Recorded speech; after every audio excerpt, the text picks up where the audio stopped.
A very good morning to my dear students. Today we'll be starting with a new chapter. We are not afraid to die if we can all be together. Now, what does the title it suggest you? That there are some people and they are not afraid to die. The condition that they are not afraid to die is that if they all die together. Now this is the name of the chapter, and it suggests that something disastrous is going to happen in this story. Now what is it that's going to happen? What disaster the story has? Let's come to the chapter. In July 1976, now that's a pretty long time, 1976, and we are at 2020. So you can calculate the years and think how many years the story dates back to. My wife Mary, son Jonathan, 6, daughter Suzanne, 7, and I set sail from Plymouth, England, to duplicate the round-the-world voyage made 200 years earlier by Captain James Cook. Now, this family of the narrator, his wife, the wife's name is Mary, son Jonathan, who's 6 years old, daughter Suzanne, who's 7 years old, they all set for a voyage, and that voyage was from Plymouth, England. They started from Plymouth, England. Why did they want to go for a voyage? That is because they wanted to duplicate the journey made by Captain James Cook, and that too 200 years back, meaning in 1700 somewhere. Okay. For the longest time, Mary and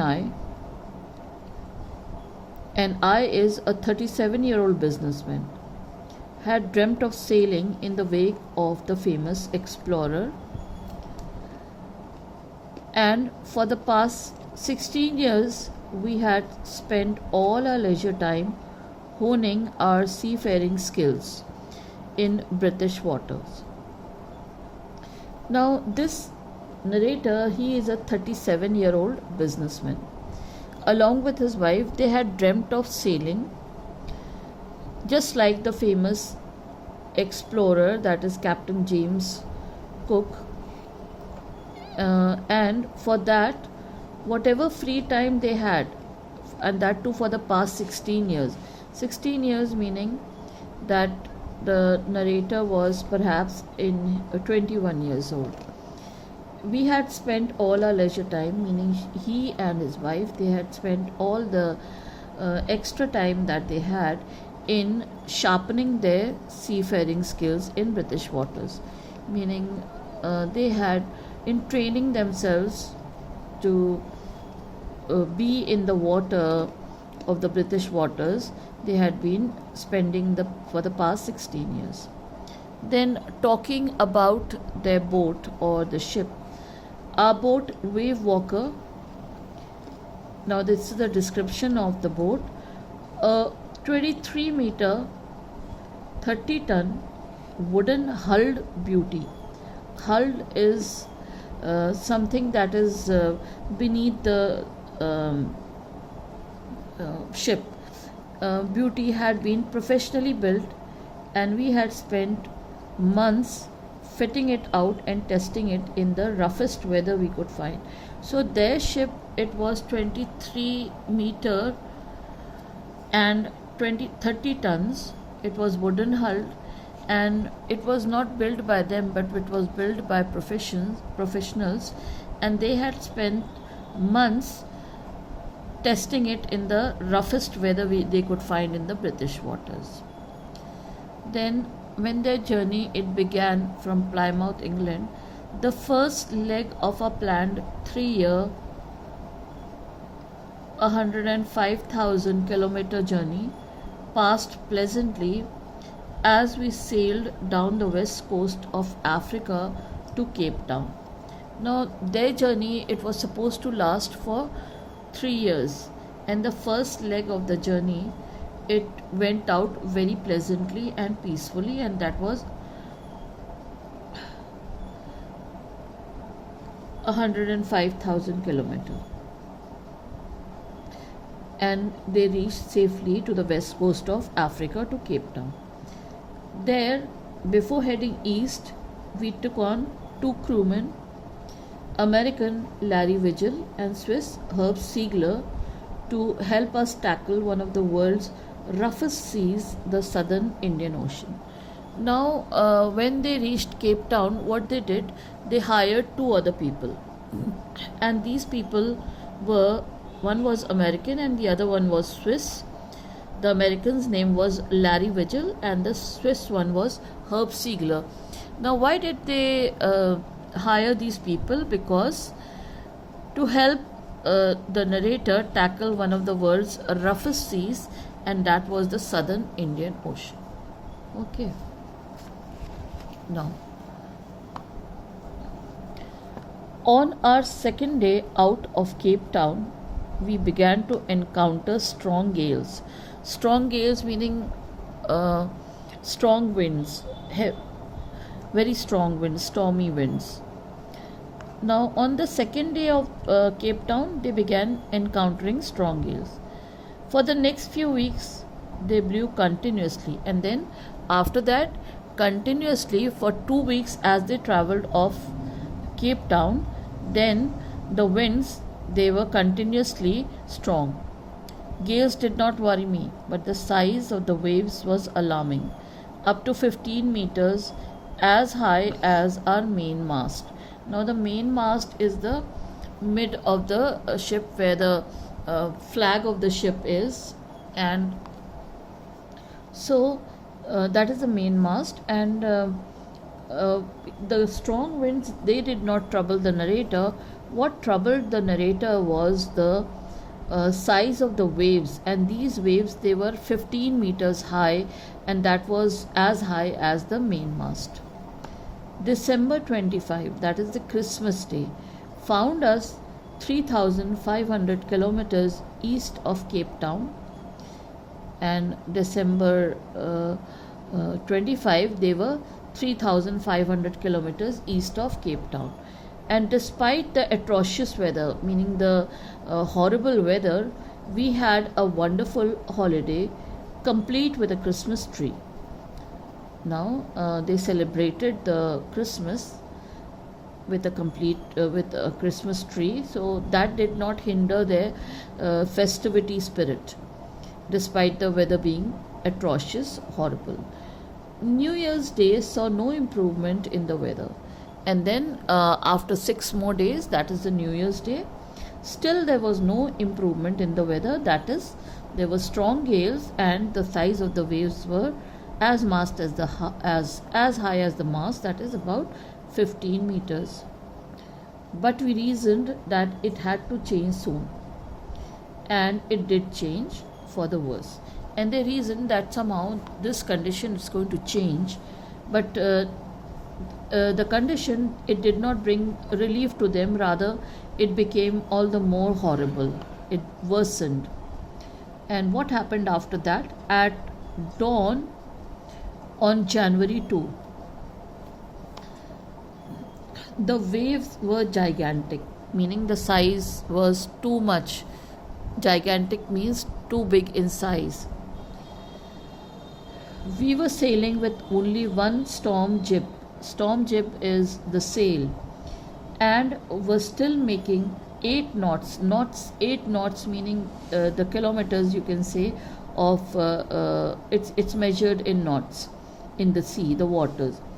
As the ship rose to the top of each wave, we could see endless, enormous seas rolling towards us, and the screaming of the wind and spray was painful to the ears. Now, when there is a sea storm, then the winds, they make a horrific noise, and that was what they were experiencing. and ship, it was rising at the top of each wave. Since the waves were very high, so the ship, it was continuously not in the sea. When it is calm, then you travel smoothly, but when there is a storm in the sea, then its winds and the not only the winds but also the waves that are troubling, you don't run smoothly like you do on a road when there is a storm. But the sea waves also, they trouble you. We could see endless enormous seas rolling towards us, that is the waves, and the screaming of the wind and spray was painful to the ears. I just told you. To slow the boat down, we dropped the storm jib, that is, they dropped the sail and lashed a heavy mooring rope, meaning they fixed a rope firmly in a loop across the stern, that is the back of the ship. Then we double lashed everything, went through our life raft drill, that is the lifesavers, attached lifelines, donned oilskin, meaning they put on waterproof jackets on them, waterproof fibers and life jackets on themselves, and they waited that let's see what destiny has in store for us, what the storm does to us. And that was on the day of January 2nd. Then the first indication of impending disaster came at about 6 p.m. with an ominous silence.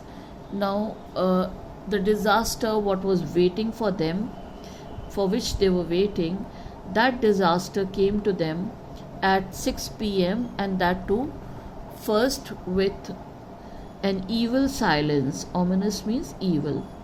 The wind dropped, meaning the wind, it did not blow, and the sky immediately grew dark. In the sky, it was dark, like when it's going to rain, the clouds are there, and when there is going to be a storm. Then came a growing roar. Roar is a harsh sound, and an enormous cloud towered aft of the ship, meaning up the ship. An enormous cloud, it came over the ship. With horror, I realized, and the narrator, he was horrified when he realized that the dark cloud, the enormous cloud that had come over the ship, it was not a cloud but a wave like no other I had ever seen. So the wave, as it was 15 meters high, it was not even 15 meters high, it was more than that. And that is why the narrator is saying that a wave like no other I had ever seen. It appeared perfectly vertical and almost twice the height of the other waves, that is about 30 meters. So it came vertical, meaning straight on top of the ship, with a frightful breaking crest. Crest is the edge, and it came down with a very frightful breaking edge. The roar increased to a thunder as the stern moved up. The stern is the back part of the ship. And the roar increased to a thunder as the stern moved up the face of the wave, and the backside, it moved to the face of the wave. And for a moment I thought we might ride over it. So he thought that perhaps the ship will ride over the wave, but it did not happen. And ride over it. But then a tremendous explosion shook the deck. The deck is the foremost portion of the ship. And an explosion, meaning the crest or the wave, it fell on the deck. A torrent of green and white water broke over the ship, and as the wave, it crashed over the ship, there was the water of green and white color. My head smashed into the wheel, and I was aware of flying overboard and sinking below the waves. And the narrator's head, it hit the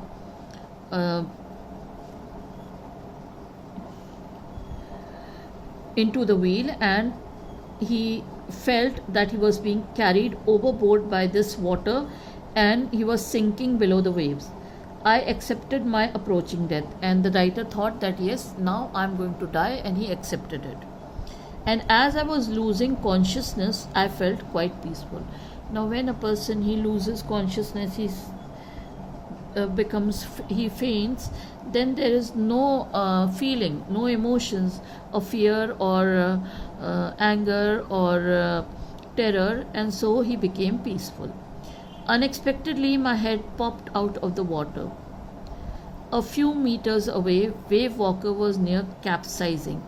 Now, as he went into the water, overboard after that into the water, what happened that he saw as his head came out of the water, he saw that Wave Walker was just a few meters away and it was almost capsizing, meaning it was about to drown.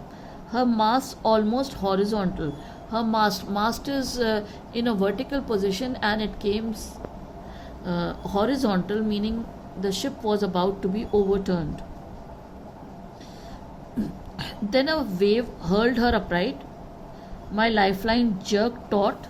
I grabbed the guardrails and sailed through the air into Wave Walker's main boom. Now suddenly a miracle happened that the Wave Walker, it became straight again.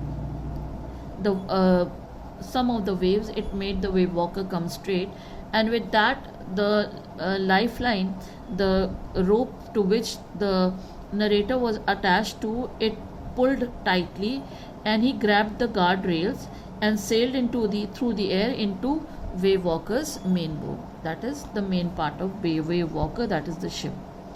Subsequent waves tossed me around the deck like a rag doll, and the other waves that were coming, they were pushing him in and out here and there on the deck like a doll, a lifeless doll. My left ribs cracked.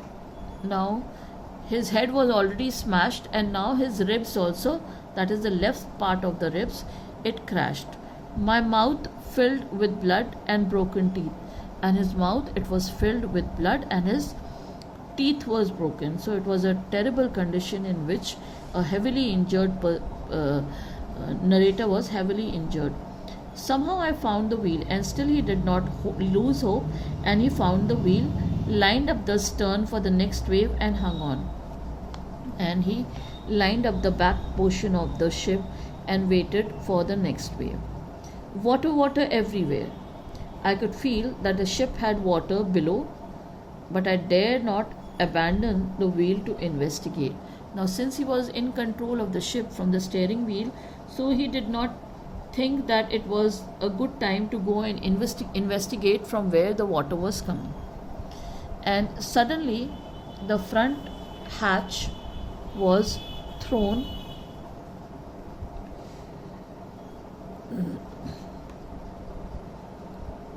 open and Mary appeared, and then the front hatch, that is the door, it opened, and Mary, his wife, she came and she said, we are sinking, she screamed. The decks are smashed, we are full of water. And she gave the news that the deck, it had been broken and the entire ship was full of water. Take the wheel, I shouted as I scrambled for the hatch. Now he called out to her and he said, you take control of the wheel. And using his hand and feet, he started looking for the hatch, that is the lower part of the door. Larry and Herb were pumping like madmen, and Larry and Herb, that is the American and the Swiss helpers whom he had taken, they were pumping out water from the ship like mad people. Broken timbers hung at crazy angles, and since the part of the ship, the stern and the deck, it was broken, so continuously the wooden pieces could be seen here and there. The whole starboard side bulged inwards. Clothes, crockery, charts, tins and toys sloshed about in deep water. Just like if you see in the movie Titanic, the similar scene was over here as it was in Titanic. That everywhere things were floating in water, that is, the clothes, crockery, toys, tins, and everything. I half swam, half crawled into the children's cabin. And since he was also injured, so he half swam and crawled into the children's cabin. Are you all right? I asked. Yes, they answered from an upper bunk. And the bunk, that is the twin beds, one on the other, so they answered in the positive that they are okay. But my head hurts a bit, said Sue, pointing a big bump above her eyes. I had no time to worry about bumped heads. Now the narrator was trying to save the ship from capsizing, and so he did not wait to see what was the condition of the children. He just asked them. And after finding a hammer, screws, and canvas, I struggled back on deck. And so he struggled back on deck after finding the things for which he had gone to repair the broken places. With the starboard side bashed open, that is the right side, starboard is the right side, bashed open, we were taking water with each wave that broke over us. If I couldn't make some repairs, we would surely sink. So he had to make repairs of the broken area to prevent the ship from sinking. Somehow I managed to stretch canvas and secure waterproof hatch covers across the gaping holes. The open holes that were there, he tried to fix them up with the waterproof covers and the canvas. Some water continued to stream below, but most of it was now being deflected over the side. And some water, it kept on coming, but most of the water, meaning majority portion of the water, it was deflected over the side. More problems arose when our hand pumps started to block up with the debris floating around the cabins, and the electric pump short circuited. Now when the water was there, so the electric pump, it short circuited, and the other pumps, it because of the debris that was coming along with the water, it got blocked. The water level rose threateningly, and the water level, it rose to an alarming degree. Back on deck, I found that our two spare hand pumps had been wrenched overboard, and on the side of the ship they had been overstrained, along with the forestay. That is, a forestay is a stay leading after and upwards from the stem of the vessel to the head of the lower mast, and that is the forestay sail. The jib, that is the sails, the dinges, that is the lifeboats, and the main anchor. So along with all these things, the other hand pumps, they had also been taken overboard. They had been overstrained. Then I remember we had another electric pump under the chart room floor. I connected it to an out pipe and was thankful to find that it worked. And finally he remembered that there was an electric pump in the chart room and floor, and he went over there and connected it, and thankfully, mercifully, it worked. The night dragged on with an endless, bitterly cold routine of pumping, stirring, and working the radio. We were getting no replies to our Mayday calls. Mayday calls are the SOS calls, that is, the Save Our Soul calls, which was not surprising in this remote corner of the world. Now, in the portion of the world where they were stuck, from there it was difficult for anybody to accept their SOS calls. And continuously they were pumping, they were stirring, and they were trying to work on the radio. Sue's head had swollen alarmingly. She had two enormous black eyes, and now she showed us a deep cut on her arm. When I asked why she hadn't made more of her injuries before this, she replied, I didn't want to worry you when you were trying to save us all. Now the girl also, the little girl, she also did not want to trouble her parents in this difficult situation by diverting their attentions towards her injuries. So that is what she said, that she didn't want to worry them when the father was trying to save them all. Now we'll keep it till here for today. Thank you so much.